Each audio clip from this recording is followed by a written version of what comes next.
ग्रंथांचे मालक नमूद करतात की संतांचं देवावर कर्ज आहे, देव ऋणी आहे. काही लोक मानायला तयार नाहीत. का म्हणले देव कुठं ऋणी असतो का? त्याला पैशाची काय गरज आहे? पैशाची मालकीनच त्याची बायको आहे. लक्ष्मी ही त्याची पत्नी आहे. आणि बायको जवळ पैसे कोणाला असतात? जरी नवऱ्याचे चोरू द्या तरी कोणाला असतात ते पैसे? नवऱ्यालाच. लाखात एखादी येडपट असते ती भावाला देती. पण शक्यतो नवऱ्याचे पैसे जरी काही निमित्तानं घेतले तरी अडचणीत कोणाला देती? कोणाची बायको? ज्याची त्याची, म्हणजे माणसाची बायको. माणसांच्या बायका ज्याची त्या मालकाला त्या पैसे देतात. माणसांच्या. लक्ष्मी कोणाची बायको आहे? देवाची, विश्वाच्या मालकाची. विश्वाची मालकी नाही. कोणाला पैसे देईन? मालकाला. मग तो ऋण घेत असतो का? मला सांगा, ज्याच्या इथं नदी तुडुंब भरली त्याच्या गोळ्या संपल्यात का हिर खांदून पाईपलाईन करायला? नदी भरली तुडुंब, दोन्ही थड्या नदी भरली. कधी कधी थडीचं पाणी बाहेर गेलंय आणि तरी एक जण म्हणला आपल्याला हिर पाडायची. गोळ्या द्यावा लागतात याला. असं होऊ शकतं का? नाही. मग लक्ष्मी ज्याची पत्नी आहे तो संतांकडनं कर्ज कसं घेईल? महाराज, कर्ज पैशाचंच असते असं नाही. कर्ज ऋणानुबंधाचं असतंय, कर्ज कर्तव्याचं असतंय, कर्ज काही कर्माचं असतंय, कर्ज काही शब्दांचं असतंय. रस्ता चुकलेला माणूस आहे, 1 घंटा झालं इकडं तिकडं गाडी फिरवायला, फोन डिस्चार्ज झाला, रस्त्यान माणूस दिसत नाही, उन्हाळ्याचे दिवस आहेत, गाडीत डिझेल राहिले 2-2.5 लिटर. ते जर संपलं तर 50 किलोमीटर पर्यंत पेट्रोल पंप नाही. काय करायचं? पुढे ज्या गावाला जायचं ते गाव सापडणं. तेवढ्या अवकाशात एक सामान्य व्यक्ती शेळ्या घेऊन घरी जात होता. त्याला विचारलं, दादा आमका आमका गाव? काहीच नाही, तुम्ही ज्या रस्त्याला लागलात हेच रस्ता पुढे जातो. आणि 1/2 लिटर डिझेल मध्ये त्याची गाडी त्या गावात पोहोचली. पैसे दिले का पुढच्या व्यक्तीने? पण तो व्यक्ती भेटला. महाराज, शब्दाचं कर्तव्याचं त्याचं कर्ज झालं त्याच्या डोक्यावर. त्यानं त्याला देवासारखं मानावा. अशी काही कर्ज आहेत ऋणानुबंधाची. सगळी कर्ज पैशाची असतात नाही. फार मोठे महाराज घोड्यावर बसून चालले होते. मोठी महाराज होती, मोठी विद्वान होती. मोठं कोणाला म्हणत असतात माहितीये का? ज्या महाराजांना लय पैसे कमीले त्याला का? हे पैसे गुंडाईकडे असतात. पैशांकुठं महाराज मोठा असतोय? गाडी भारीची असली म्हणजे महाराज मोठा असतोय? या देशातल्या गुंडांना मोठ्याल्या गाड्या येतात. त्याला पत्ता नसन आपले पैसे कुठं कुठं घेतो. मग महाराज पैशावाला असणं, त्याच्याकडे गाडी भारीची असणं, ते विमानात फिरणं याच्यावर नाही. त्याचं आचरणाचं कार्ड गोड असणं त्याला महाराज मोठा म्हणत असते. त्याची विद्वत्ता अस्खलित असावी, विश्वाच्या उपयोगाची असावी, लाभाची असावी, त्याला महाराज मोठा म्हणत असते. नाही म्हणले आमच्या इथं महाराज लयच वयस्कर आहेत. हो, आता लोक ते आहे ना 25 गाड्यात गांजा वाढाय. बापरे.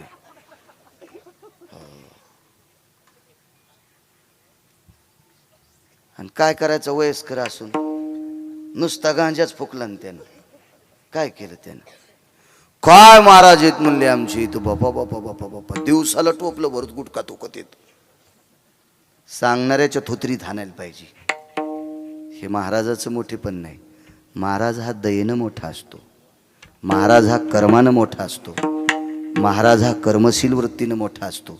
महाराज हा आचरणशील वृत्तीनं मोठा असतो. ह्या बाकीच्या कुठल्याही उपमा महाराजाला लावायच्या नाही. सर्वाभूती दया साधू म्हणावे ऐशिया. महाराज कर्म गोड असेल, विश्वाच्या उपयोगाचे असतील, ती महाराज मोठी असतात. एक विद्वान प्रचंड अस्खलित विद्वत्ता ज्यांची, असे महाराज घोड्यावर बसून चालले. प्रवास घोड्यावरचा होता. पाठीमागे एक घोडं, पुढे एक घोडा आहे. निघाली महाराज. पुढच्या व्यक्तीचं घोडं थोडं वेगात चाललं, तो गावात पोहोचला. महाराज दिशा भटकटले, डावीकडे उजवीकडे वळाले, पाठीमागचं सरळ गेलं. महाराज एकटंच चुकलं. महाराज तान्हेनं व्याकुळ झालं. घोड्यावरनं खाली उतरले. सावली दिसत नव्हती, झाड लांब होतं, तिथपर्यंत चलता सुद्धा येत नव्हतं, इतकी तहान लागली. महाराजांचं घोडं सात्विक होतं. महाराजांच्या अंगावर घोड्यानं स्वतःची सावली धरली. काही काहीचे प्राणी इतके चांगले आहेत, इतके पोट्टे नालायक आहेत. काही काहीचे पोरापेक्षा कुत्रे चांगले आहेत. एक माणूस कीर्तनाला निघाला आणि कुत्र गेटमध्ये मोकळं सोडून गेटला कुलूप लावलं. कुत्र्याला सांगितलं टब्या. कुत्र्यानं असं कान केला. मालक म्हणलं टब्या म्हणजे काय? कानवरी केला म्हणजे काय? मी कीर्तनावून येऊस तर गेटमधून उठू नको. मालक कीर्तनावून येऊस तर कुत्र गेटमध्येच बसलेलं आणि पोरानं मागच्या कंपाऊंडून सोयाबीनचे 3 पोते फेकले. हो, काही काहीचे प्राणी इतके गोड आहेत. महाराजांच्या अंगावर घोड्यानं सावली धरली. त्या सावलीत कसे बसे बसले विचार केला, पण वाचत नाही. तेवढ्या अवकाशात पाय वाजत होती. टाक टाक टाक असा भारदस्त माणूस चलू लागला. पायाखाली पानं काड्या मोडू लागल्या. उंच पुरा माणूस होता. काय महाराज? वेशावून पेहरावून पाहिलं. हळूच खून आवाज दिला. जी का बसले? तहान लागली, पाणी मिळेल का? महाराज म्हणले घंटा लागतोय पाणी आणायला. अर्धा घंटा झाला आणि अर्धा घंटा आला. त्या डोंगरावर झोपडी आहे माझी. वाचत नाही तर. महाराज म्हणले मरू देत नाही, पण पाणी पितान का? ते म्हणले वाचण्यासाठीच पाणी प्यायचे. लाखो लोक वाट पाहलेत माझी कार्यक्रमात. त्या महाराज त्या व्यक्तीनं सांगितलं तुमच्या बाजूला 100 फुटा विहीर आहे, पण पाणी काढायला लवट नाही. माझ्या डोक्याला पटका आहे, पटका भिजून तुम्हाला पाहिजे. महाराज म्हणले तुमची जात कोणती? पटक्याच पाणी प्यायचे. तुमची जात कोणती? ते म्हणला मी लाहोर चित्र ससे धरणार आहे. महाराज म्हणला अवघड आहे भाऊ. बरं तुम्ही आंघोळ केव्हा करतात? ते म्हणला मागच्या पावसाळ्यात भिजलो होतो, आता पुढच्या पावसात भिजलो तरच आंघोळ, रोज करीत नाही. पहाटे बी पाणी नेत नाही. शिकारी येतो काही संबंध नाही. कपडे फाटूस तर काढीत नाही. त्याचं शर्ट काढणं असं जर वाजिलं तर हलकीवानी वाजत होतं, इतकं घामानं कडक झालतो. हो, ते शर्ट काढून जर कलईत टाकलं तर 300 माणसाच्या वरणाला मीठ टाकायचं काम नाही, इतका घाम होता त्या ह्याच्यात. आणि कोणाला प्यायचंय त्याच्या पटक्याच पाणी माहिती. 1 नंबरचा तत्व येता. 5-4 मिनिटं विचार केला, वाचत नाही, पण म्हणला जाऊ द्या, पटक्याचं पाणी प्यायचं, वाचून लोकांना भजन सांगू. द्या म्हणले पाणी. 75 हाताचं पागुट सोडलं, इरीत सोडलं. सुत्ती पटका होता, रेशमाचा नव्हता. रेशम काय घेईन, तोंड पुसायच्या कामी नसतं, ते फक्त दिसायला चांगलं. सुत्ती कपडा इरीत सोडल्याबरोबर 2-2.5 फूट सोडा. चांगलं 2 वाट्या पाणी आलं. पाणी महाराजाच्या तोंडात 2-4 बाऱ्या पिळल्या. महाराज म्हणले जमलो, आता मरत नाही. या महाराज. ते म्हणला नाही, मी ज्या कार्यक्रमाला चाललो माझ्यासोबत चला. गेले तिथपर्यंत. मला खुर्ची टाकली, अशी महाराजाला खुर्ची टाकली. लाखो शिष्य होते महाराजाचे, लाखो. हो, प्रचंड पैसे आले. त्यालाच पत्ता नव्हता आपले पैसे कुठं किती कुठं, अशी लोक शिष्य. हो, बर. कार्यक्रम आटपला. महाराजाचा सत्कार होता त्यावेळेला. त्या सत्कारात महाराजाला सोन्याची वस्तू गिफ्ट होती. ते सत्कार घेता घेता महाराजांनी माईकवर सांगितलं तुम्ही मला किती मानता? लोक म्हणले देवा इतकं तुम्हाला मानतो. मग देवा इतकं जर मला मानित असेल तर मी तुमचा देव आहे. मग मी सांगतो ते करा. महासत्कार यांचा करा. मला जे सत्कार करायले ना तुम्ही यांचा सन्मान करा. लोक म्हणले महाराज तुम्ही आता कार्यक्रमात विक्षेप होईल म्हणून याला उठिलं नाही, हे वरीसवरी सांगूळ करीत नाही, हो हे फाटूस्तर कपडे काढीत नाही, याचा व्यवसाय लाहोर चित्र सशे रानडुकर धरणं. ऐका मुद्दा, ऋण सांगतोय, ऋण ऋण ऋण. महाराज म्हणले राजो पुन्हा एकदा विचारतो तुम्ही मला काय समजिता? महाराज तुम्हाला देव समजितो. मूर्खांनो तुम्ही याचा इन्कार करता, तुमचा देव यानं वाचिलाय. हा जर भेटला नसता तर तुमचा देव वाचत नव्हता. पैसे दिले का त्यानं? पैसे दिले त्या माणसानं? नाही महाराज पाणी पाजलंय. अशी काही कर्ज असतात, असंच कर्ज विश्वाच्या मालकाच्या डोक्यावर आहे.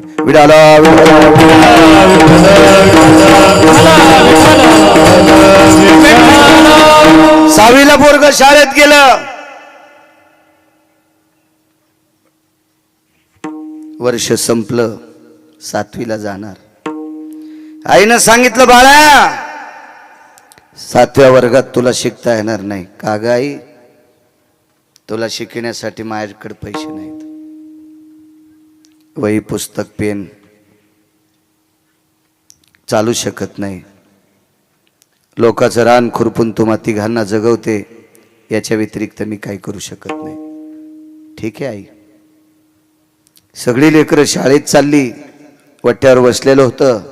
गावातल्या एका प्रतिष्ठित व्यक्तीने विचारलं, आवाज, ए बाळा शाळेत जात नाही? नाही गेलो. का नाही गेला? काही दुखतंय का? काही नाही. मग का नाही गेला? उत्तर नव्हतं. डोळे भरून आले. रडून जिरवतो? नाही दादा, आईनं सांगितलं तुला शिकता येणार नाही, वही पुस्तकासाठी पैसे नाहीत. ठीक आहे चाल सोबत. गुरुजीला विचारलं, गुरुजी वर्षभराचे पुस्तक पेन वही किती लागतील पैसे?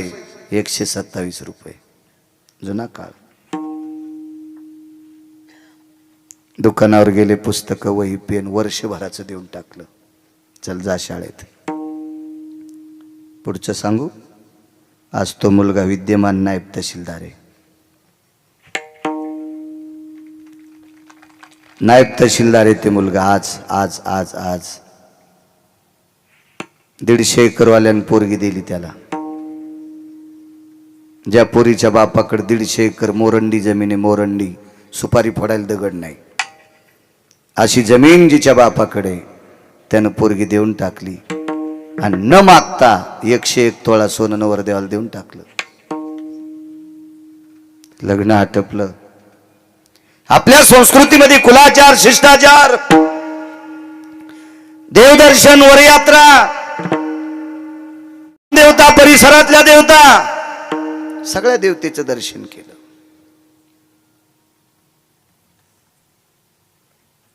एके दिवशी गालाला हात लावला. पत्नीने विचारलं, मालक आपण खिन्न का? डोळे भरून आले. प्रिय, एका देवाचं दर्शन राहिले. कोण देव? आपण तालुक्याच्या ठिकाणी राहतो. माझं गाव लहानसं खेड आहे, जन्मभूमी. त्या गावात एक देव आहे. तिनं सांगितलं तुम्ही ज्या गावात राहतात त्या गावातल्या मारुतीरायाचं दर्शन, गणपती बाप्पांचं दर्शन, शिवजींचं दर्शन, जगदंबेचं दर्शन, तुमच्या शेतात एक देव आहे त्या देवाचंही दर्शन घेतलं. अजून कोण देव आहे? अगं एक चालता बोलता देव आहे, त्या देवाचं दर्शन विसरलंय. चला जाऊ. निघता निघता पत्नीला विचारलं, तुझ्या बाबाला न मागता मला काय दिले तुझ्या बाबानं? 101 तोळा सोनं दिले. एक बोलू का तुला? माझ्यावर जर तुझं अतूट प्रेम असेल तर माझी इच्छा आहे 101 तोळा सोनं माझ्या देवाच्या पायावर टाकायचे. ठीक आहे, तुमची इच्छा, तुम्ही म्हणताल ते पर्व काळ. आणि वडिलांनी दिलेले 101 तोळ्या सोन्याचे डाग दागिने अलंकार एका पिशवीत भरले, गाडीत बसले, त्या खेड्यात आले आणि 25 खणाची जोडणी होती. लहानसा वाडा होता चौकाचा, पाठीमागे 12 खण, पुढे 12 खण, मधला दरोजाचा खण, आतमध्ये एक लहानशी मेस टाकलेला होता, त्याच्यावर गादी, आणि गादीला टेकन देऊन बसलेली होती. बाजूला एका खुर्चीवर म्हातारी होती, पलीकडे कोपऱ्यात सुनबाई होत्या. मुलगा शेतात गेलेला होता. त्या काळातला 25-30 एकरचा मालक. दारात गाडी पाहिली, नातू आतमध्ये गेला, आजोबा आपल्याकडे मोठी एक गाडी आलेली आहे. नातवाला सांगितलं, बाळा तहसीलदार साहेब आले असतील. पटकन म्हातारी उठली, कणकीचा दिवा केला, त्याच्यात तेल घातलं, त्याच्यात वाद घातली आणि औक्षण काढण्यासाठी म्हातारी उभी राहिली. आलास बाळा? आलो. दोघांचं दर्शन घेतलं, पिशवीची चैन उघडली आणि पायावर 101 तोळा सोनं रिचून दिलं. पत्नीनं सांगितलं, साहेब हा देव आहे तुमचा? ह्या सामान्य माणसाच्या पायावर 101 तोळा सोनं दिलंय? माझ्या बाबाने किती कष्टानं कमवलेलं आहे ते. थोडंसं बाजूला घेतलं, तिला एकच विचारलं, तुझ्या बाबांनी तुला मला कस का दिलंय? तिने सांगितलं, का दिलं म्हणजे? अहो तुम्ही नायब तहसीलदार आहात म्हणून माझं तुमच्या सोबत लग्न लावलंय. माझे बाबा वेडे आहेत का कोणासोबत लग्न लावायला? ऐक ग प्रिये, मी नायब तहसीलदार आहे, एका तालुक्याचा कारभार सांभाळतोय. याच्याकरता तुझ्या बाबानं माझ्यासोबत तुझं लग्न लावलंय. पण मी नायब तहसीलदार होण्यासाठी या देवाची कृपा झालती ग, ह्या देवाची कृपा झाली. लाखो रुपये दिले ते करे अजय त्यांनी? नाही, 127 रुपयाचं कर्ज महाराज. म्हणून नायब तहसीलदार झाला. अशी काही ऋण आहेत आणि अशीच ऋण विश्वाच्या मालकाच्या डोक्यावर होती. विठ्ठला विठ्ठला.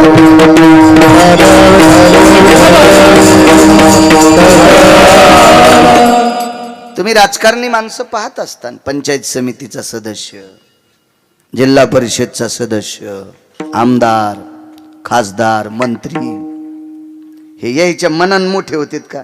असतील यायच्याकडे पैसे, त्यालाही माहित नसतं आपल्याकडे किती पैसे येतं. पण यांना मोठं करणारे देव कोण असतील तर त्यांचे कार्यकर्ते. कार्यकर्ते जर बाजूला सगळे सोडून गेले ना, तर कळपातून चुकलेल्या हरणासारखं होईन त्या पुढाऱ्याला. कोण्या झाडाचा पाला खावा इतकं पण कळणार नाही, त्या हरणासारखी कथा होईल. महाराज, या राजकीय क्षेत्रातल्या लोकांचे देव कोण असतील तर स्वतःच्या जीवाचं रान करून त्यांचा प्रचार करणारे त्यांचे कार्यकर्ते त्यांचे देव असतील. मग विटेवरच्या मालकाला मोठं, यांना कोण मोठं केलं राजकारणाला? त्यांच्या कार्यकर्त्यांनी केले. म्हणून निवडून आल्यावर त्याच्यासाठी कधी कधी काचा खाली केल्या पाहिजे आहे ना. हो, तितकी तरी सांभाळली पाहिजे. ज्यांनी आपल्यासाठी चपला घासल्यात, टाचा घासल्यात, पंजे घासलेत, त्या कार्यकर्त्यासाठी त्या पुढाऱ्यानं प्राणपणाला लावला पाहिजे, त्यासाठी गाडी थांबली पाहिजे. कारण या कार्यकर्त्या पुढाऱ्यांना मोठं करतात त्यांची कार्यकर्ते. यांचं कर्ज आहे. देवाला कोणी मोठं केलंय? संतांनी. आमुचिया भावे तुझं देवपण, आमुचिया भावे तुझं देवपण,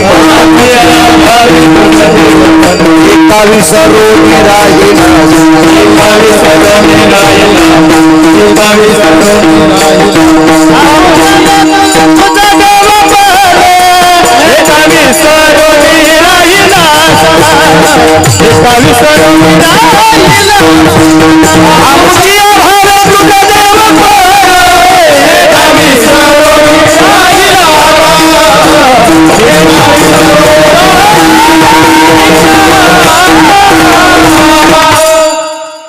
महाराज कर्ज आहे कर्तव्याचं. विटेवरच्या मालकाला श्रुतीने जिला आकाशवाणी, जिला देववाणी म्हणतात, ही वाणी प्रगट झाली आणि विटेवरच्या मालकाला त्या वाणीनं सांगितलं, आजपासून 3 दिवसाला तुमची सगळी पोरं मरतील. पंढरपुरातल्या मालकाला तो संती केला ऋणी. देवाचं कर्ज आहे, देवावर कर्ज आहे संतांचं. मनोनी नाचे मागे मागे. का नाचतोय, कशा करता नाचतोय, याचा पुरावा तुमच्या पुढे मांडतोय. देववाणीनं सांगितलं, प्रभू आजपासून 3 दिवसाला 56 कोटी यादवापैकी औषधाला सुद्धा वाचणार नाही. वंशाला दिवा लावण्यासाठी एक सुद्धा पुत्र न नातू वाचणार नाही. देववाणी महाराज ती देववाणी.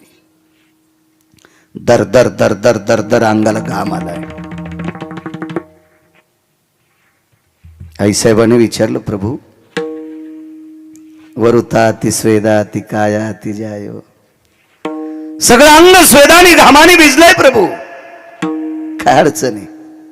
रमा, हे लक्ष्मी, हे विमला, हे कमला, अग आपल्याला 48,324 मुली येतात. 1,61,081 मुलं आहेत. सगळ्यांची लग्न झाली, पुत्र पौत्र म्हणून 56 कोटी यादव झाले. लक्षात ठेव ग, आजपासून 3ऱ्या दिवशी 4 वाजता एक सुद्धा औषधाला दिसणार नाही. धाड दिशा आईसाहेब खाली पडले. प्रभू काय यमाची माय विली आपली लेकर मारायला? नाही लक्ष्मी, यमाचा दोष नाही, एका पतिव्रतेचा टळटळाट आहे. एका पतिव्रतेचा टळटळाट, एका पतिव्रतेचा. काय पतिव्रते आहे तिचं? काही नाही, नवऱ्याला जग दिसत नाही म्हणून डोळ्याला पट्टी बांधली.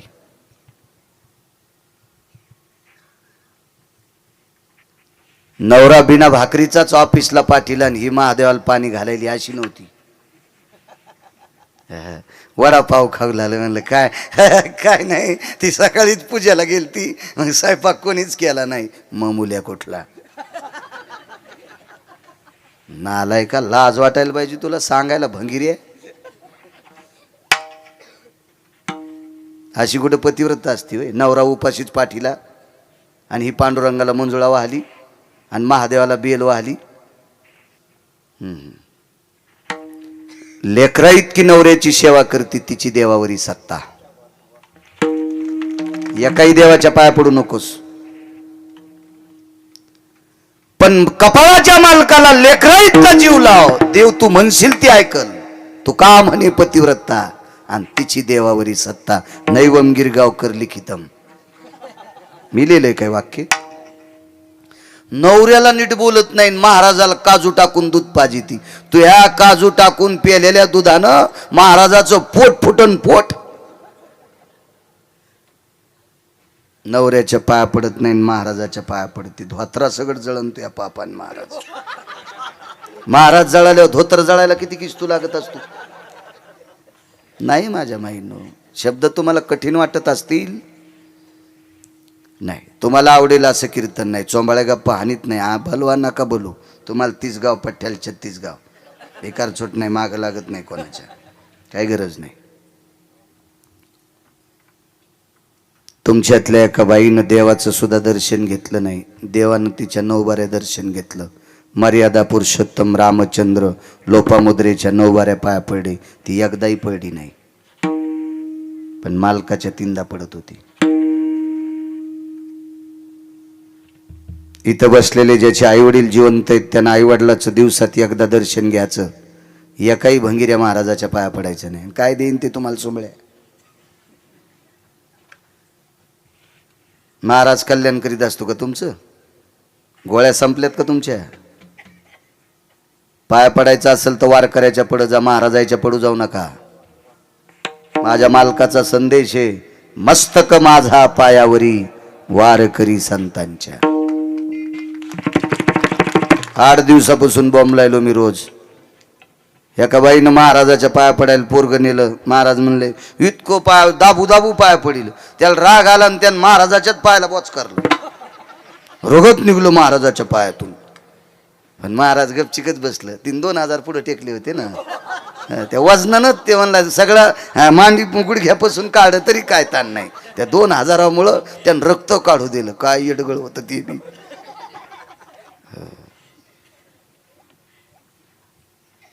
थोड्या वेळाने पोरग तिकडे गेल्या. म्हणलं बाई माझ्या पायाचं रक्त काढूस तर तुम्ही पोराला पाया पडू दिलं काऊन? महाराज 3 वर्ष झालं पहिल्याच वर्गात आहे, दुसऱ्यात जाईत ना. तुमच्या पाया पड्यावर दुसऱ्या वर्गात जाईन. महाराज म्हणला माझ्याच पोराला 20 वर्ष झालं मेंदूच्या गोळ्या चालू येतात. आणि महाराजाच्या पोराला जर डोक्याच्या गोळ्या चालू असतील तर तुमच्या पोराची डोके नीट करायला काय येडं हे होती का? तुमच्या गोळ्या संपल्यात. तुमची लेकरं सुज्ञ होण्यासाठी ज्ञानोबरायच्या समाधीवर डोकं ठेवा.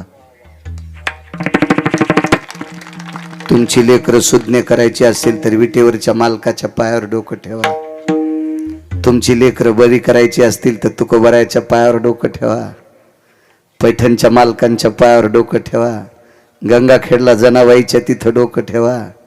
पंढरपूरला नामदेव पायरीवर डोकं ठेवा. पलीकड चोखोबरायच्या समाधीवर डोकं ठेवा. तुमची पोरं सुधारतील. नका भंगीर यायच्या पाया पुढं. विडाला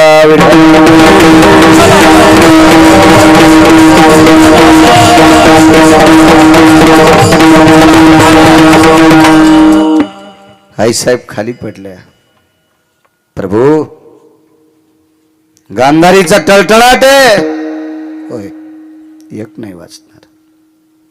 बघा शिवजीला बोलून. ते म्हणलं बोलवायचं कशाला, शिवजी डोक्यावरच होते. विटेवरच्या मालकाचं महापूजा करा. टाळू चाफा भगवान शिवजींची पिंड शिवलिंग भगवान विटेवरच्या मालकाच्या डोक्यावर आहे. प्रभू सगळी लेकरं मरणार. मला 8 दिवसापूर्वीच माहीत झालं. पर्याय रुपयाचा नाही. मी नाही वाचू शकत. शिवजी म्हणले मी वाचू शकत नाही. ज्यांचे मुलं आहेत तो जगाचा बाप आहे, विटेवरचा मालक, ते वाचू शकत नाहीत. विधात्याला प्रश्न केला ब्रह्मदेवा काय? म्हणले देवा मी तुमचा मुलगा आहे. नाभी कमळातून जन्म झालाय. तुमचं चालत नाही, दोघांचं मग काय चालणार आहे? दुपारपर्यंत तोंडाला पाणी नाही कोणाच्या. परवाच्या दिवशी 56 कोटी यादव मरणार. आकाश भडाग्नीच्या धुमरानं व्यापून जाणार. यदुकुळाचा संहार होणार. तेवढ्यात एक व्यक्ती दर्शनाकरता आली. सात्विक सदाचारी पुण्यशील पावन व्यक्ती. साधा अंगावर धोतर आहे, साधा अंगावर शर्ट आहे, गळ्यामध्ये माळा आहेत, डोक्याला साधं पागुट आहे, कपाळाला गोपीचंद लावलेला आहे, मुखामध्ये रामकृष्ण नामाचा ध्वनी आहे. असा एक वारकरी देवाच्या दर्शनाकरता आलाय. तो संती केला रुनिया. देवावर कर्ज आहे म्हणून देव नाचायला. दोन्ही बी कर्ज कोणतंय आणि नाचतोय कसा ह्या दोन्हीचा पुरावा तुम्हाला देऊन टाकतोय. दर्शन घेतलं, पाठीवर थाप टाकली, त्या वारकऱ्याला हृदयाला धरलं आणि जगाचा बाप उकसाबुकशी रडत होता. बेस नकोय, रडत होता. भावनेच्या आर्द्रतेनं, त्या प्रेमाच्या वलयाने वारकऱ्याचं अंग चिंब झालं आणि अंतःकरण शंकेच्या बोंड्या विचित होतं. विश्वाचा बाप आज खिन्न आहे, विश्वाचा बाप आज दुःखी आहे, विश्वाचा बाप आज नाराज आहे. खो भवा, आपण कशा करता दुःखी आहात? तोंडातून शब्द पडा, महाराज आजपासून 3ऱ्या दिवशी सगळीची सगळी संतती ऱ्हास होणार.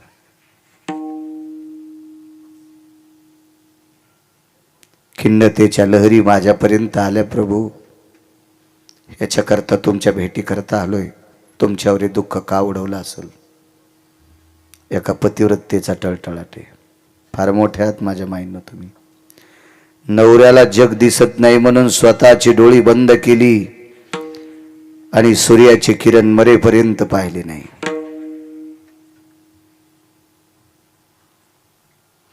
तार्किकाचा प्रश्न होता, दुर्योधनाला उघड पाहिलं त्यावेळेला कोण्या वेळेला पाहिलं? गोड आहे प्रश्न. माझ घरात दुर्योधन होता. माझ घर नाही कळणार. कोण्या घराला माझ घर म्हणते ते कळणार नाही. किमान मराठवाड्यातल्या लोकायला लाज वाटायला पाहिजे की ज्यांना माझ घर कळत नाही. या देशाची भाषा अभिजात भाषा मराठी आहे. राणीवासा कशाला म्हणतात? माझ घर कशाला म्हणतात? मराठीत MA केले काय काय सुंबळे न त्याला माझ घर सांगता येत नाही. याला MA पदी कोण दिली? त्याला हाणायला पाहिजे. याला नाही हाणायला पाहिजे, त्याला हाणायला पाहिजे. विडाला विडा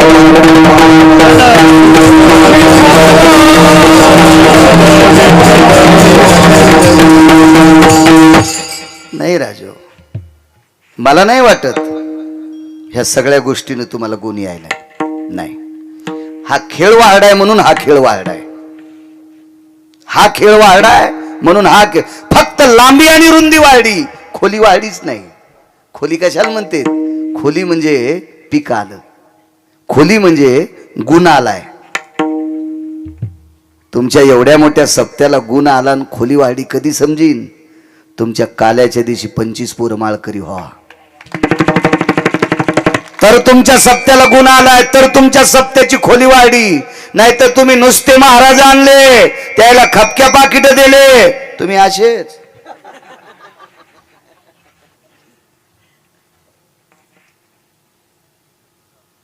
राजे हो,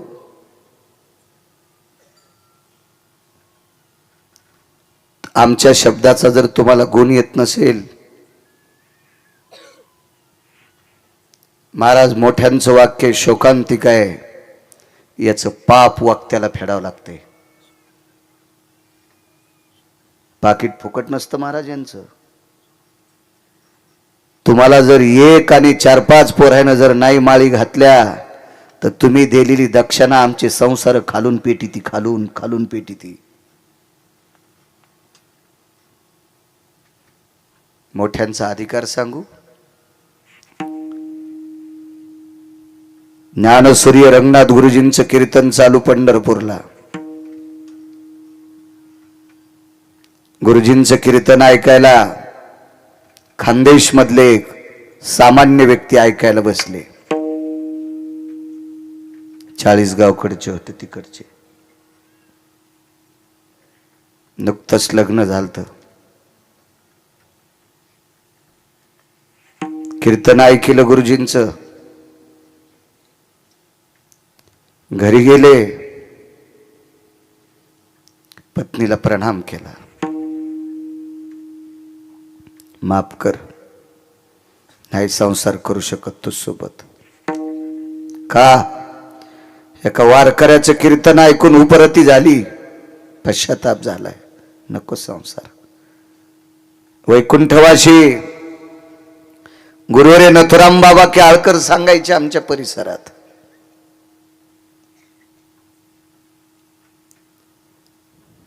प्रणाम केला. पाहुण्या रावण्यांनी सांगितलं पुढचं काय? द्या लग्न लावून. बायकोने विचारलं, मला माय म्हणलात, ठीक आहे, एक बोलू का?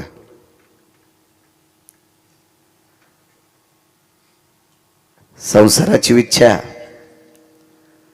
आता तर नाहीये, आणि जर असेल अंतकरणात तर पुढच्या संसारात तू जरी कुत्री झाली तर मी कुत्र होईल.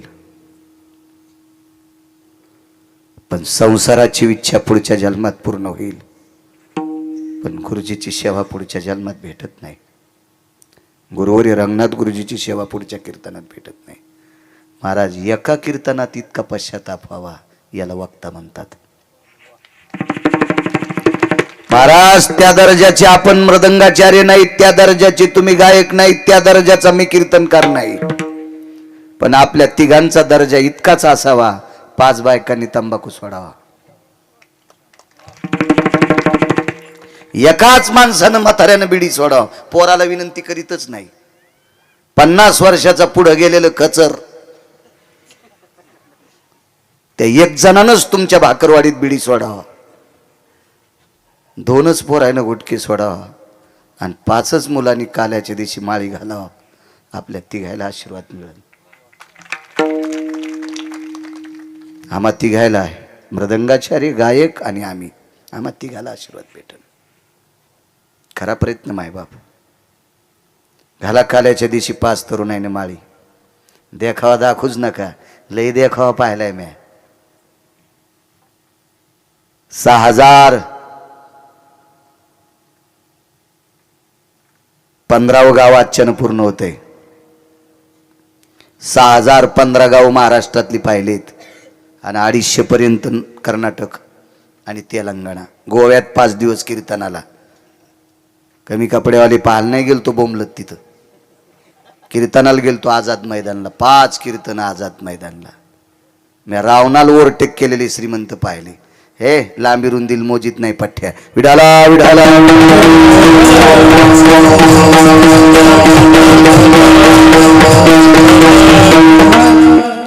सप्ताह झाल्याच्या नंतर किमान 5 तरी लग्न झालेल्या शिकलेल्या पोरीनं नियम करायचा.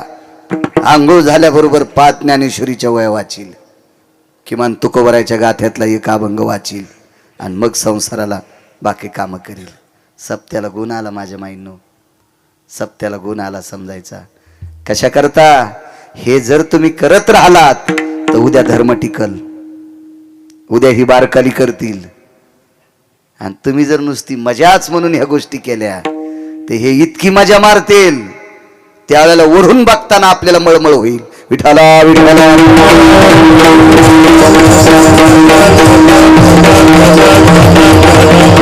काय सांगत होतो.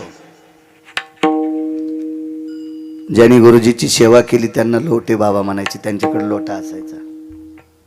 लोटे बाबा.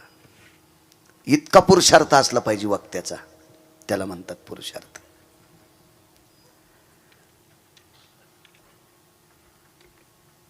रडून रडून अंग चिंब झालंय. वारकऱ्यानं सांगितलं, देवा आजच्या संध्याकाळपर्यंत शांत बसा, एक जिवंत ठेवण्याचं काम करतो. तो संती केला रुनिया अजय. महाराज पंढरपुरातला मालक स्वतःची लेकरं जिवंत ठेवू शकत नाही. काशीतले मालक भगवान शिवजी पंढरपुरातले मालकाची लेकरं जिवंत ठेवू शकत नाहीत. सत्यलोकाचे मालक विधाता ब्रह्मदेव जिवंत ठेवू शकत नाहीत. एक वारकरी जिवंत ठेवतोय. काय दर्जा आहे वारकऱ्यात. महाराज नाही बरं, महाराज म्हणजे काय, हे वाड्यावर काही करू शकतो, त्याचं नाव महाराज आहे. किती जरी आलं तरी नियम बदलत नाही, त्याचं नाव वारकरी. हो, म्हणून पुन्हा एकदा सांगतो, तुमच्या बुटाला स्पर्श करून सांगतो, तुमच्या चप्पलला स्पर्श करून सांगतोय, पायाच पडायचं तर वारकऱ्याच्या पडायचा. नका पवित्र मस्तक हरामखोराच्या पायावर टेकू. त्याच्या पायातून पाप तुमच्या अंगात येईल आणि तुमचं घर उभं पेटल. चांगल्यांचं दर्शन घेतलं पाहिजे, कोणाचं बी नाही. प्रभू आजची रात्र थांबा, एक तुम्हाला दिवा लावण्यासाठी जिवंत ठेवण्याचं काम करतो. दुसऱ्या दिवशी सकाळी वापस आले आणि प्रसन्नपणाने विटेवरच्या मालकाचं दर्शन घेतलं, मालकिनीचं दर्शन घेतलं आणि सांगितलं, प्रभू तुमचा एक नातू वाचितो, त्याचं नाव आहे वज्र. मुलगा नाही वाचिला, नातू वाचितो, ब त्याचं नाव आहे वज्र. वज्राला जवळ बोलवलं, पाठीवर थाप टाकली आणि दक्षिणेच्या राजा यमाकडे बघितलं. हे यमराज, याला नेशील तर माझ्याशी गाठ आहे. यम म्हणला, शिवजी बोलनत, पंढरपुरातले मालक बोलनत, ब्रह्मदेव बोलनत, आणि हे महाराज. माझ्या अंगावर धोत्र आहे का? इतक्या भारीचं धोत्र नव्हतं महाराजाला. माझ्या अंगावर शर्ट आहे का? इतक्या भारीचं शर्ट नव्हतं महाराजाला. महाराजांची पत्नी मंदिरात संक्रांतीच्या दिवशी वाण द्यायला गेली तर ती अंधारात गेलती. तिच्या मांडीवरची साडी फाटलेली होती. मुलाने विचारलं, आई तू अंधारात गेलीस? हो बाळा. उजेडात का गेली नाही? बाळा दोन्ही मांड्यावर साडी फाटलेली होती. मी खूप शिवण्याचा प्रयत्न केला पण शिवली की पुन्हा फाटू लागली, जीर्ण झाली, जुनी झाली, दुसरी नेसण्यासाठी नाही. आई अंधारात त्याच्याकरता गेली. बाळा स्त्रीच्या अंगावरचं लुगडं फाटलं, तिच्या मायबापाची इज्जत जात नाही, तिच्या सासू सासऱ्याची इज्जत जात नाही, तिच्या नवऱ्याची जाती. तुका म्हणे नग्न भाज परी ते लाज स्वामीशी. बाळा पवित्र आह्वाचा संक्रांतीचा सण आहे. या पवित्र सणाच्या दिवशी माझ्या मांडीवरची साडी फाटली. ही परिस्थिती जर लोकांनी पाहिली तर माझ्या कपाळाच्या मालकाची इज्जत जाती, तुझ्या बाबाची इज्जत जाती आणि तुझ्या बाबाची प्रतिष्ठा जाऊ नये याच्याकरता अंधारात वाण देऊन आले. काय महाराजाची गरिबी असेल?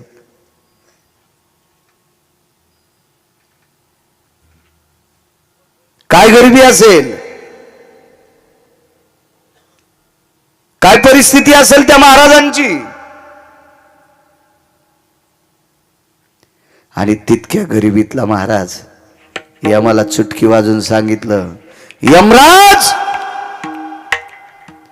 माझ्या विटेवरच्या मालकाचा एक नातू वज्र जर नेलास तर माझ्याशी गाठ आहे. दात खाऊन वाक्य वापरलं. यमानं श्रुती नावाची पत्रकार पाठवली. पहिली जगातली पत्रकार कोण? तर श्रुती. त्याच्या अगोदर कोणी पत्रकार नव्हतं. श्रुती माते जी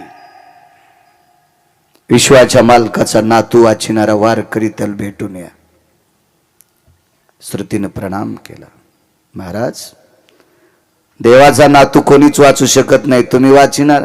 वाचवायचा काय विषय, मरूच देत नाही. कोणाची माय आली वज्राला मारायची. श्रुतीनं सांगितलं ताकद कशाची? आतापर्यंत भगवंताचं भजन केलंय, त्या भजनाच्या पुण्याचे हौद भरलेत आणि त्या पुण्याच्या बळावर या पोराला पोह्याचा प्रसाद द्यालता. त्या वारकऱ्याचं नाव होतं सुदामदेव. देवाच्या 56 कोटी यादवापैकी एकाच नातवान प्रसाद खाल्ला होता, त्याचं नाव होतं वज्र.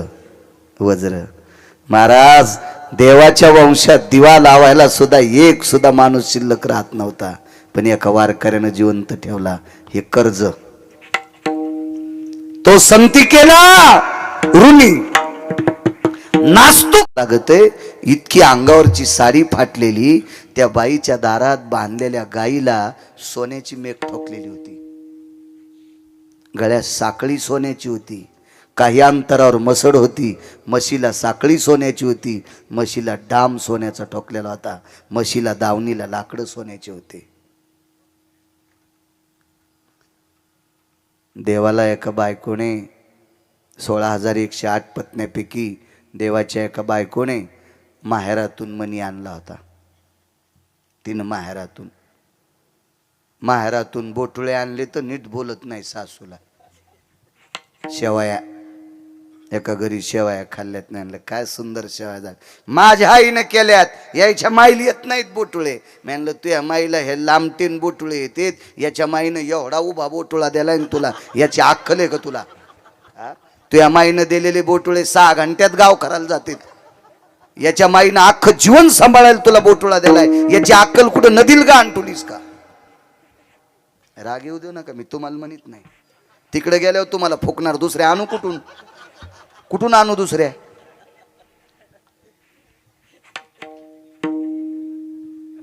तिळभर करायचं, निळभर नाही सांगायचं. साधे बोटुळे आणले तर सासूला किंमत नाही. 26,666 तोळे 8 मासे याचा एक भार 21 क्विंटल 78 किलो 44 तोळे पावणे 22 क्विंटल सोनं देणारा मनी आणला. सोनं साचल्यावर ज्यानं आपलं लेकरू वाचिलंय त्याचं गाव सोन्याचं बांधलंय.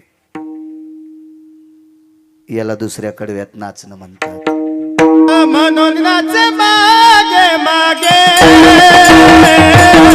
म्हणून नाचे मागे मागे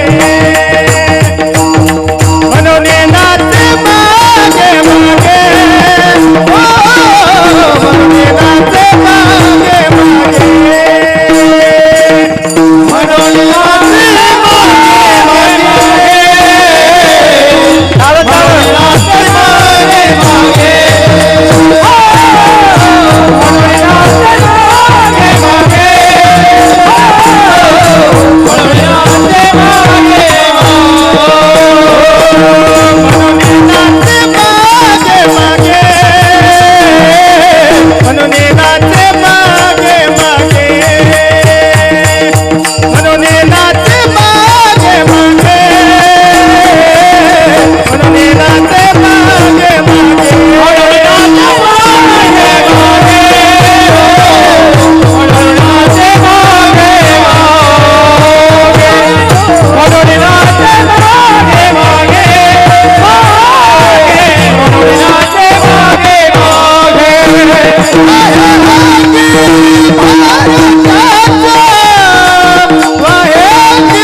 मागे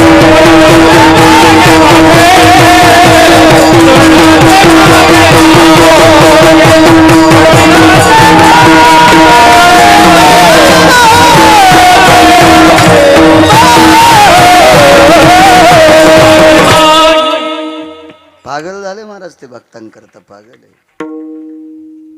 साकडे पडोने दी काही व्यथा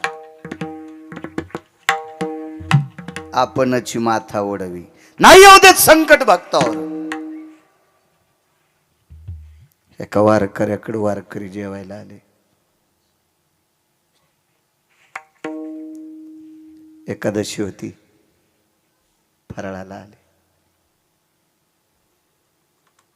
गळ्यामध्ये विणा होता, एक जणाच्या हातात चिपळी होती.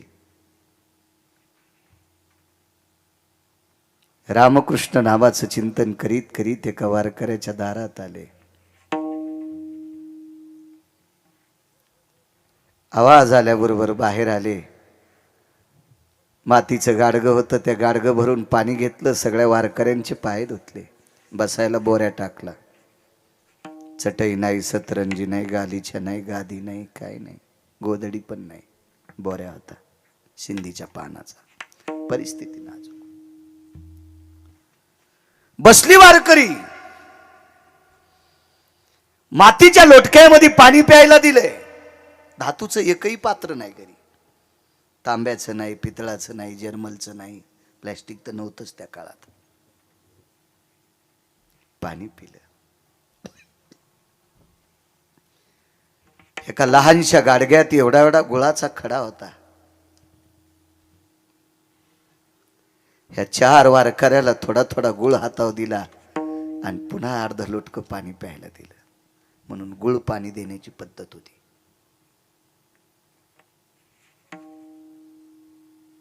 एकादशीचा जागर काही नाही फराळाला. चिंचीतल्या चिंचुक्या इतका गुळ, नखा इतका गुळ खाल्ला आणि बंदी रात्र एकादशीचा जागर केला. बंदी रात्र. रात्रीचा 11:30-12 वाजली आणि पाठीमागच्या झोपड्यात मालक गेले आणि पत्नीला सांगितलं, प्रिये भजन ऐकायली? हो. त्याच झोपड्यात पण पलीकड कुडाला खेटून भजन ऐकत होती त्या वारकऱ्याची बायको. गालाला हात लावलेला भजन ऐकू लागली. चांदण्याचा प्रकाश आहे.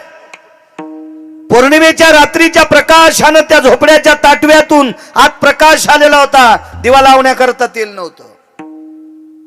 साकडे पडून येदी काही व्यथा. भक्तावरची संकट स्वतःच्या डोक्यावर घेतोय किंवा निवारून टाकतोय. हे कर्ज फेडण्याचं लक्षण आहे. प्रिये जी, एकादशीचा जागर एका कवडी इतक्या गुळावर केलाय, पण सकाळी द्वादशीला काहीतरी लागेल की नाही? करशील का वारकऱ्याला जेवायला? करते, पण वाक्य एक तोंडातून पडलं नाही, आपल्या घरी शिदा नाही, किराणा नाही.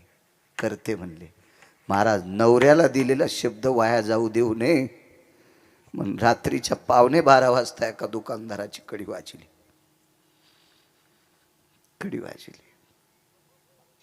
कोण? आमक्याची बायको आहे. काय एवढ्या रात्री? 4-5 वारकऱ्यापुरता किराणा पाहिजे. पैसे आणलीत? नाही. वापस हो. पुन्हा एकदा पाहिजे. सांगितलं नाही एकदा? ऐका ना दुकानदार, द्यावं, दया करा. आम्ही तुमचे पैसे फेडू दुकानदार, दया करा दुकानदार. वारकरी आले तर आमच्या इथे एकादशीचं भजन करायला. मी काय धर्मराजा नाही. तेवढं नका दुकानदार.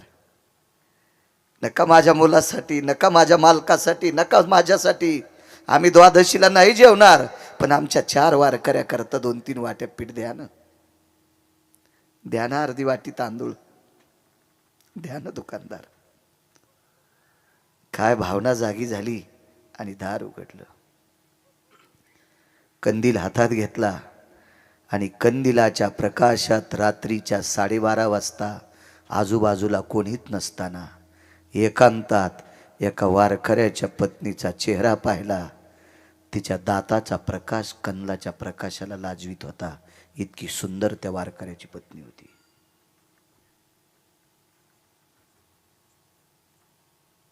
दुकानदाराच्या अंतःकरणात पाप जाग झालं. पैसे आणून देशील? कुठून येणार तुझ्याकडे पैसे?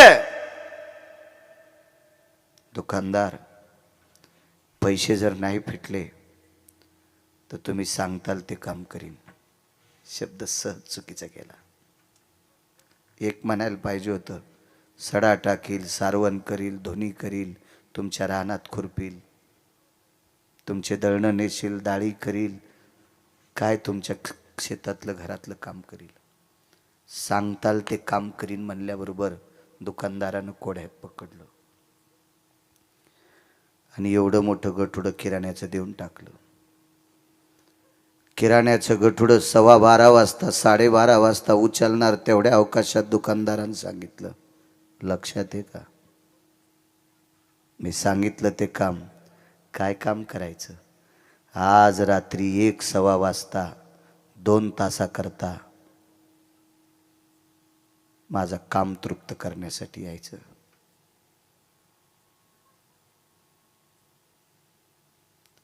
जिच्या दाताचा प्रकाश कंदला इतका पडलाय, वारकऱ्याला जीव घालण्यासाठी किराणा मागितलाय. चंद्राच्या साक्षीने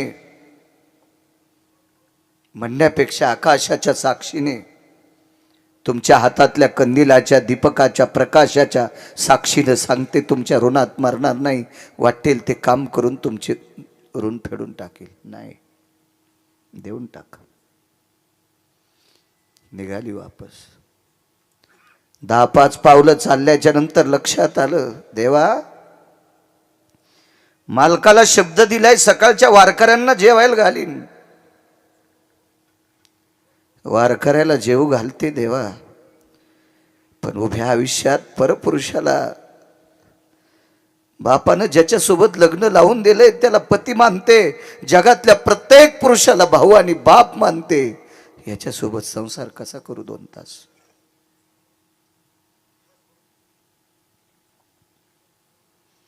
पुन्हा विचार केला, मालकाला लिहिलेला शब्द खोटा होऊ नये. देवा इतक्या पवित्र वारकऱ्याची सेवा अविरत केली, तरी पण मागच्या जन्मातलं जर काही पापाचं गठोडा असेल आणि शरीर बाटवायचं असेल तर तू ठरव. 1-1:15 वाजता 2 तासाकरता तुमचं दास्यत्व स्वीकारायला येते, द्या किराणा. घेतला. घरी नेऊन किराणा टेकला. हातातल्या बांगड्याचा आवाज आलता. भजन चालू असताना 1:15 वाजता मालक पलीकडे गेले. पाहिलं तर आपली पत्नी उकसाबुक शिरडत होती. डोक्यावरच्या पदराचा कोपरा तोंडात घातला. आपल्या रडण्याचा आवाज भजन करणाऱ्या वारकऱ्यांना जाऊ नये, पण उकसाबुकशी हुदका दाटत येत होता आणि पदराचा कोपरा तोंडात दाबून रडत होती. नवऱ्याने विचारलं, प्रिय दुःख कसले? वारकऱ्यापुरता किराणा देऊन टाकला. त्या दुकानदाराचं नाव होतं तुलसीदास नावाचा दुकानदार. महिपतींच्या चरित्रात बघा तुम्ही, लक्षात येईल तुमच्या. त्या दुकानदाराचं नाव आहे तुलसीदास. तुलसीदास दुकानदाराने आपल्याला किराणा दिला. हो. काम करून पैसे फेडू नाही. कसा दिलाय? 2 तासाकरता शरीर इकलंय.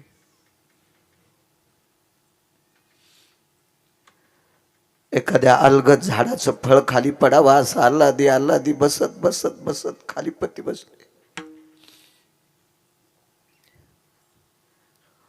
पत्तीच्या सानिध्यात डोळ्यातून पाणी कसं आणावं सहज शब्द पडला. प्रिय अविरत या मालकाचं भजन केलं रामप्रभूचं. त्या वारकऱ्यानं जीवनभर रामप्रभूचं भजन केलं.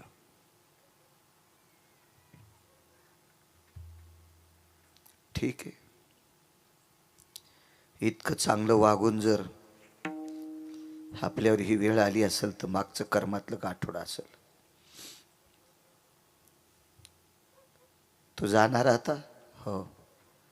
तितक्यात अचानक पावसाची थेंब सुरू झाली. साकडे पडून दी काही व्यथा, याच्यावर बोलतोय. 3ऱ्या कडव्यावर पावसाची थेंब मंजुळशी सुरू झाली.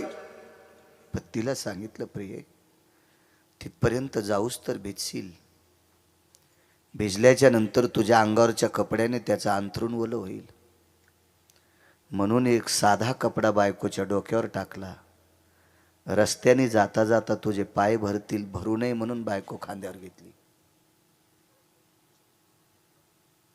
आणि त्या तुलसीदास नावाच्या दुकानदाराच्या वट्ट्यावर पत्नी टेकून दिली.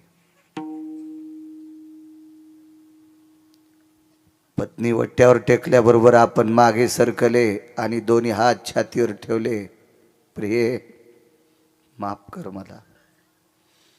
माझ्यासारख्या वारकऱ्याच्या संसारात तुला 2 तासाकरता शरीर विकावं लागते. माफ कर मला, माफ कर. लक्षात ठेव प्रिय, तू जर मला निष्ठेनं पती मानत असशील तर तुला या गळ्यातल्या मंगळसूत्राची शपथ आहे. 2 तासाकरता याला तू स्वतःचा पती समज. जी मालक, या तुम्ही. डोळ्यातल्या पाण्याची थेंब खाली पडत होती. आकाशातून पावसाची थेंब पडत होती.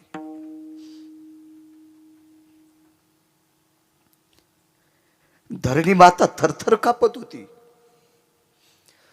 आकाशातल्या प्रजन्याच्या गारा झेलण्याची जिच्यात ताकद आहे, तिला एका वारकऱ्याची दुःख अश्रू झेलण्याची ताकद नव्हती. आणि या धरणी मातेने विटीवरच्या मालकाला जाग केलं. देवा काय जाणो देवा होशील निजला. ह्या वारकऱ्याचं प्रारब्ध लिहित असताना तुला झोप लागली का देवा? तुला करुणेचा सागर कोण म्हणील? तुला वात्सल्य सिंधू कोण म्हणील देवा? त्या वारकऱ्याचं नाव होतं संत कबीर. संत कबीर रामनामाचं भजन केलं. भजन करता करता पोटाची खळगी भरण्यासाठी कपडा इनला. कबीराचे मागी शेला विनू लागे. एक शपक पुरावा गाथ्यातला नाही.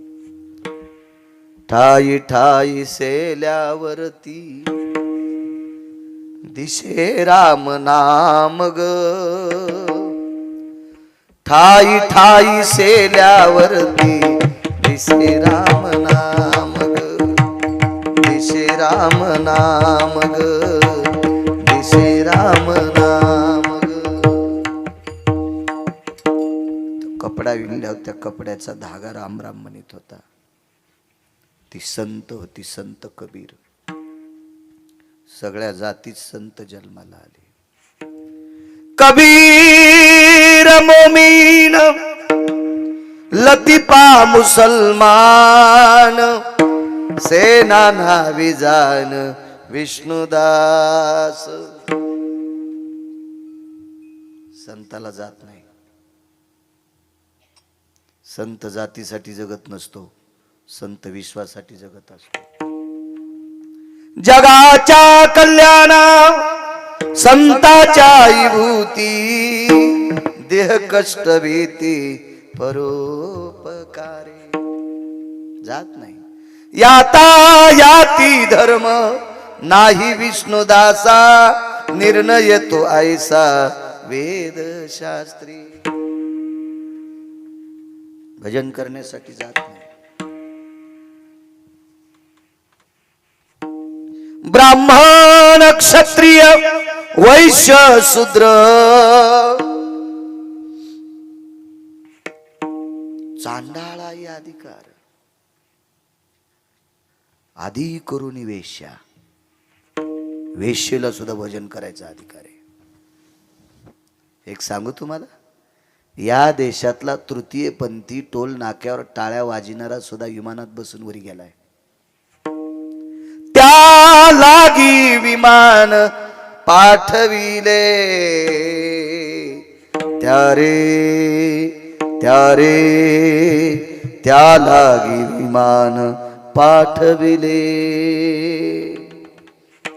अनाथाच्या नाथे घातला विमानी. नेला उचलोनी परलोका. टोल नाक्यावर टाळ्या वाजविणारा एका वारकऱ्याचं ऐकून पंढरपूरला गेला. स्नान केलं चंद्रभागेचं. जीवनभर भजन केलं. वैकुंठात गेला. जातीचा संबंध नाही. भजनासाठी, जाती व्यवहारासाठी, तुमच्या पोरापोरीचे लग्न करण्यापुरती जात. व्यवहाराला जातीचा संबंध नाही. कोण्या जातीकून 100ची चिल्लर घेतल्यावर 90 होते. आणि अशी कोणती जाती भारतात त्या जातीकून 100ची चिल्लर घेतल्यावर 150 होते. जाऊ द्या, सोपं ऐका. एखादी जात सापडली कर तुला बळी की त्या जातीतले माणसं दारू पित नाहीत. मला दाखवा ना, मी त्या जातीचंच मंदिर बांधितो. सापडली का बुवा? चोपनराव सापडली का? शिंदे बाबा सापडली का अशी एखादी जात? त्या जातीतले लोक मांस खात नाहीत. अशी जातच नाही की त्या जातीत हरामखोर माणसं नाहीत. प्रत्येक जातीत हरामखोर माणसं आणि प्रत्येक जातीत चांगली माणसं आहेत. म्हणून कोणाची वाभाडी काढू नका.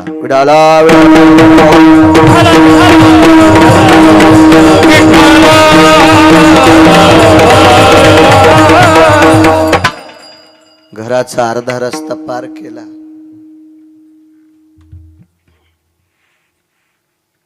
एकदा तरी बायकोकडे माग पहा. नाही, आपुलीच दारा जरी टेके व्याभिचारा, आपुलीच दारा जरी टेके व्याभिचारा, क्रोधाचा थारा अंतरी नये. काय परिस्थिती असेल राजो, काय अवस्था असेल ती. बसू शकतो का आपण या चौकटीत?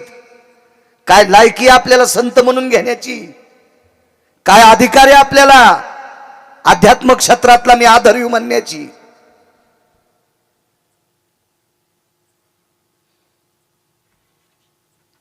टरबुजा आणि गाल केलेस तूप खाऊ खाऊ सुंबळे. समाजासाठी तू हा उपयोग काय? हाऊत भरून टाकला, पुण्याचा नाही पैशाचा. त्या पैशाची इच्छू होते, इच्छू. तू जर धर्मासाठी काम चांगलं करीत नसशील तर इच्छू होतील, इच्छू. पाकिट घरी नेऊन साशिले, त्या पाकिटाची जर तंबाखू खाल्ली महाराज तर खाली थुकल्यावर त्याचा सरप तयार होतोय. कुठं डसन सांगता याचा नाही. हा, कुठं डसल काय सांगता याचं नाही. लोकांना दिलेल्या पाकिटाची जर बिडी वळली तर ते धुपन सुटतंय ना, त्या धुपनाचा वाक तयार होतोय. गळ्याला धरीन का पोटाला धरीन का बंद खाईल सांगता याचं नाही. हो,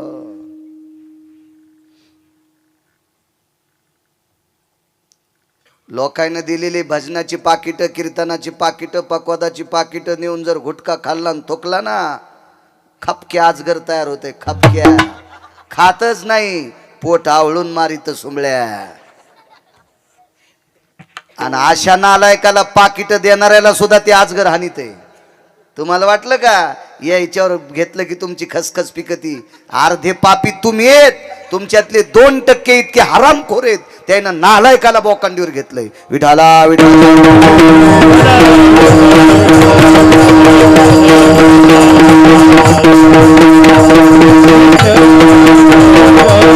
साकडे पडोने दी काही. आता इथपर्यंत आलतो, अर्धा रस्ता उरकलाय. नाही माग पाहिलो, नाही माग पाहिलं. टाळाचा आवाज कानावर आला, भजनात बसले. भजन चालू असताना मुखारविंदातून एक अचानक शब्द पडला. देवा सांभाळ रे माझ्या आबरूला, सांभाळ रे देवा माझ्या इज्जतीला. हे देवा, चंद्र सूर्य येतोपर्यंत मला पुरुषार्थहीन म्हणते रे. 1:15 वाजता कडी वाजली. दुकानदाराने कडी उघडून आतमध्ये त्या वारकऱ्याची पत्नी घेतली, कडी लावून टाकली. कंदील खुंटीला अडकिला. ती बाई पलंगावर बसली. साकडे पडोने ती काही व्यथा. काय घोडे माझा मालक. महाराज, मुसमुसलेल्या शिळीच्या बोकडासारखा हरामखोर तुळशीदास दुकानदार. बोकड कळाला ना तुम्हाला? बोकड्याला बहीण कळत नाही, बोकड्याला त्याची आई कळत नाही. कितव्या दिवशी? कितव्या दिवशी? तिसऱ्या दिवशी. तिसऱ्या दिवशी 3 दिवसाच्या बोकडाला त्याच्या सोबत जन्माला आलेली त्याची पाठ, ती बहीण, ती कळत नाही. सगळ्यात हरामखोर जर कामानं विषयासक्त झालेला प्राणी जगात कोण असेल तर त्याला बोकड म्हणतात. आणि या बोकडाच्या बरोबरीचा तुळशीदास नावाचा दुकानदार, त्या बोकडा इतका हरामखोर. काय भाव बदलला विटेवरच्या मालकाने. लागलीच त्याने विचारलं, रस्त्याने चिखले, पाल माती का नाही लागली? 20 मिनिटं निघून गेलते. चांदणी ढळली होती. दुकानदार 2 तासाकरता तुमची सहचरणी आहे. 40 मिनिटं निघून गेले. 3 वाजता सुट्टी द्या. आंघोळ करून वारकऱ्याला स्वयंपाक करायचा आहे. सांग पायाला माती का नाही? ऐकताल? तुमचं अंथरूण भरू नये याच्याकरता माझ्या नवऱ्याने इथपर्यंत तुमच्या वट्ट्यावर खांद्यावर आणून टेकलंय. कंदिलाचा काच नाही फुटला, अंतःकरणातला रावण फुटला. आणि अंतःकरणातला रावण फुटला आणि बोकड्यापेक्षा मस्ताड्याला तुळशीदास नावाचा दुकानदार इतका साधू झाला आणि कबीराच्या पत्नीच्या पायावर डोकं ठेवलं. बहीणबाई, हे बहीणबाई, हे बहीणबाई, मला माफ कर ग, मला माफ कर. महाराज, बोकड्या इतका मस्तड्याला दुकानदार याच्या अंतःकरणातल्या भावना कोण बदलल्या? या पंढरपुरातल्या मालकानं बदलल्या. म्हणून तिसऱ्या कडव्या साकडे पडोने दिखाई व्यथा,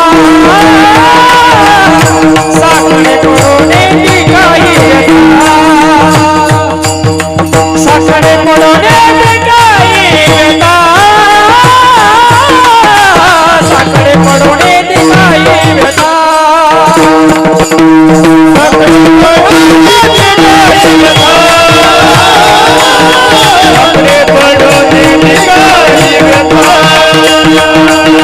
साकडे पडोने दिखाई व्यथा,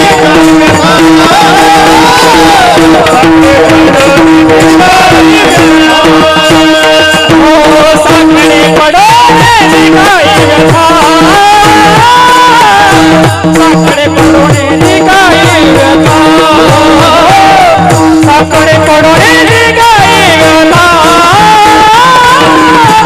साकडे पडोने दिखाई व्यथा, ओ साकडे पडोने दिखाई व्यथा,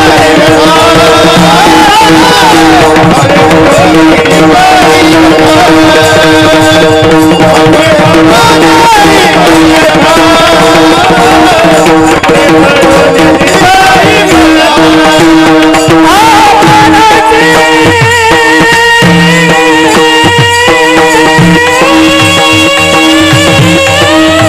पडोने दिखाई व्यथा, साकडे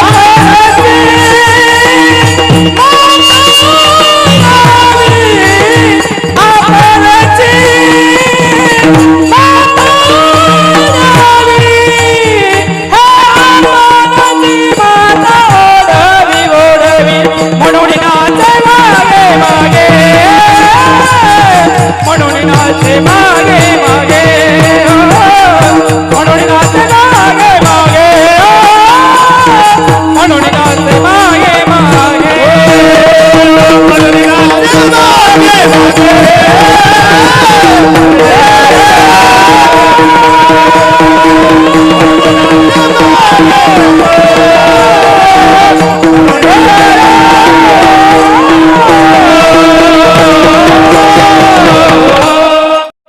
वेळ संपला ना. 10:30 वाजून गेलेत. करू का बंद? आगाऊच पको देव. संचयनच माणसं मारली संचय. चला तुम्ही भजन वाढवा म्हणाली, चांगली गोष्ट आहे. एरी तरी मोकारे व्हॉट्सअप खेळत बसलेत ना भंगिरी वापऱ्या कापऱ्याला. लय त्या मुख्यमंत्र्याचा संदेश येणार आहे का आराम खोरायला? तुला वाढदिवसाच्या शुभेच्छा. अशा माणसाला दिल्या त्याला सकाळी बायकून आणलं होतं आणि त्याला वाढदिवसाच्या शुभेच्छा द्यायला. त्याचं लोन तू इथं आलं तर तू उरफाट फुकीन. जुन्याला बी नव्याला बी. ऋषा तुला नाही म्हणलो मी. नवाच नवरदेव बसलाय आमच्या पुढे.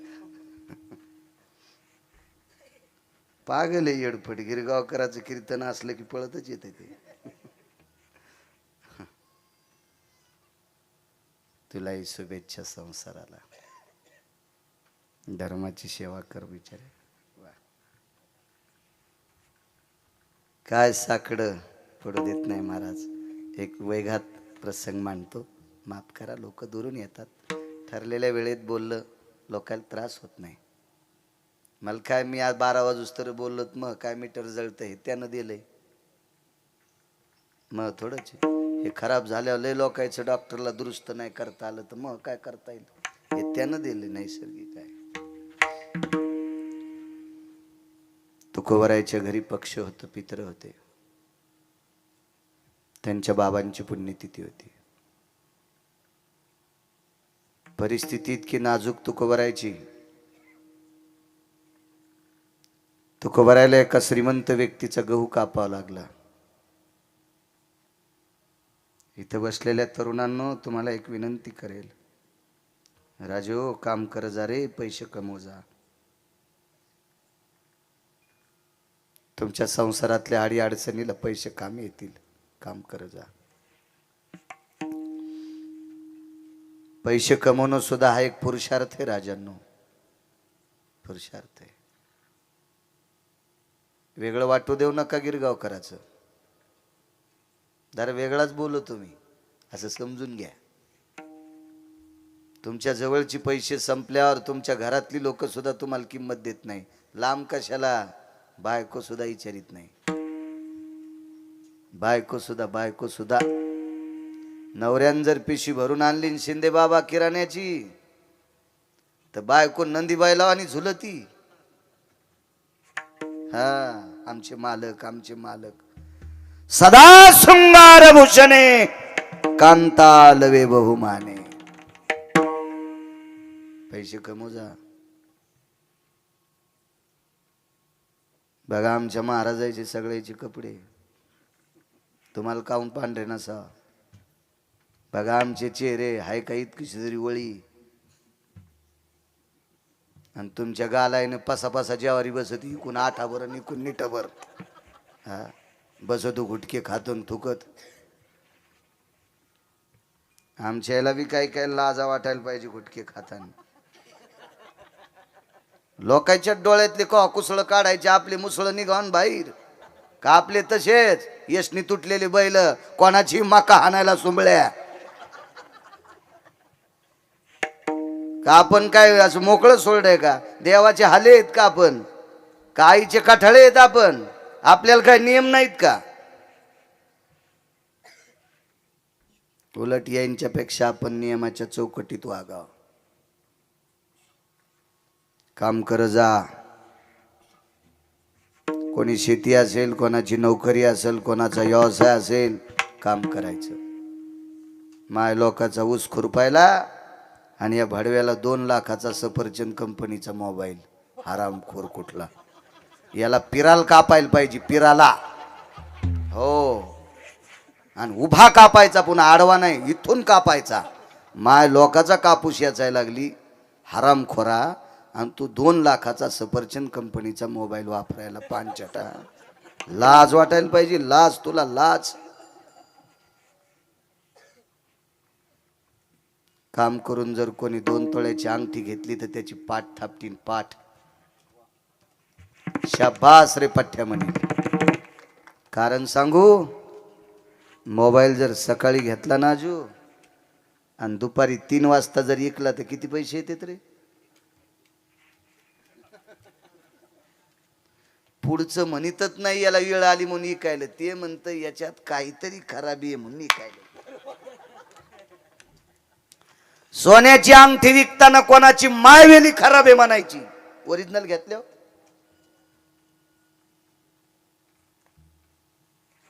मोबाईल जर इकायला नेला अडचणीत, अर्धे पैसे.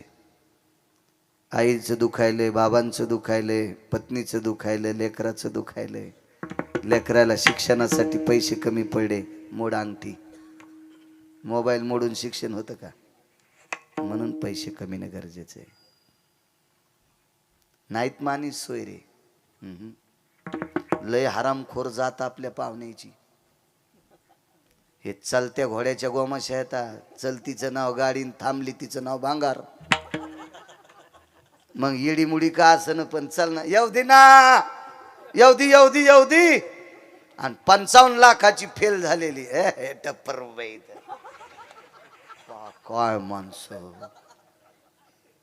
आणि चालता ऑटो रिक्षा येऊ दे दादा, होऊ दे कमराचे मनी मोकळे पण येऊ दे. इथं काय खाऊ झाडाचा पाला.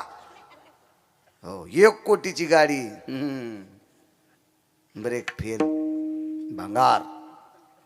चालत्या घोड्याला हात देणारी लोक आहेत. आपलं वाजलं की संपलं. म्हणून आज धनवंता लागी सर्व मान्य. किती मोठे माझे तुकोबर आहे.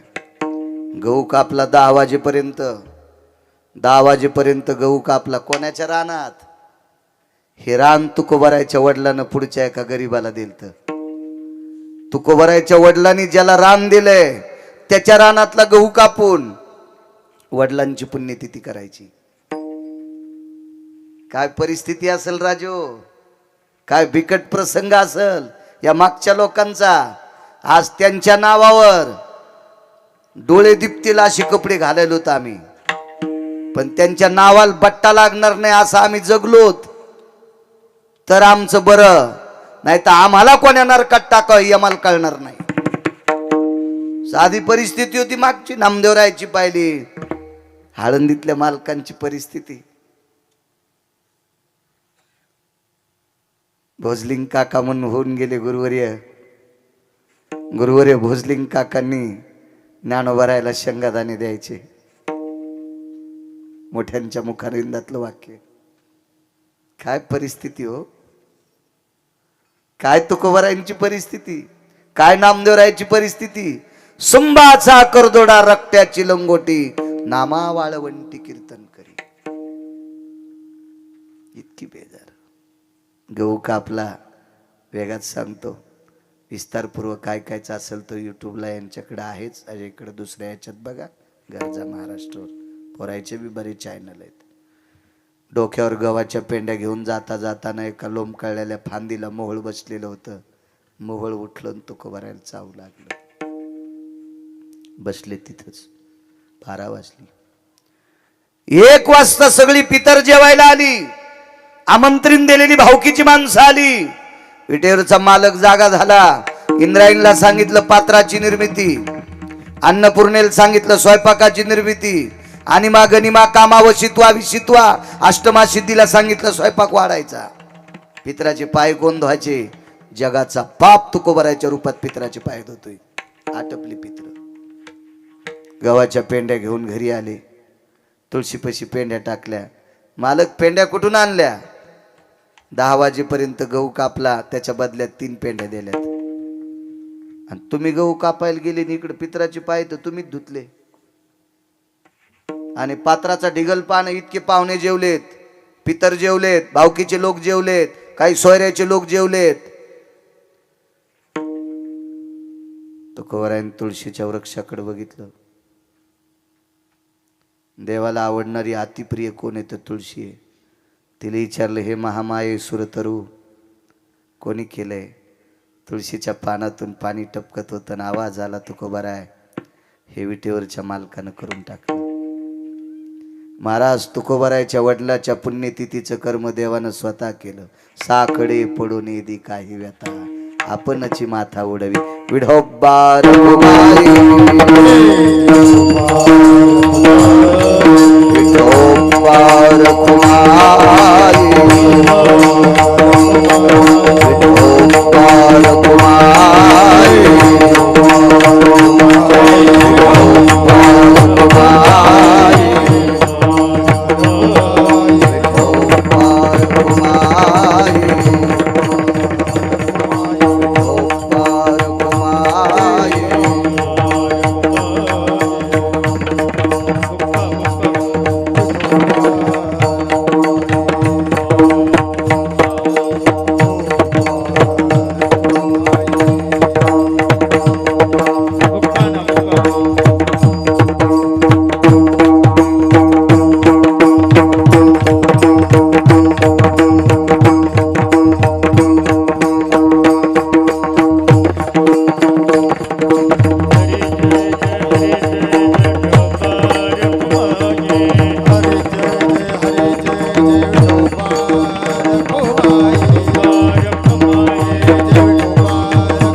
हरे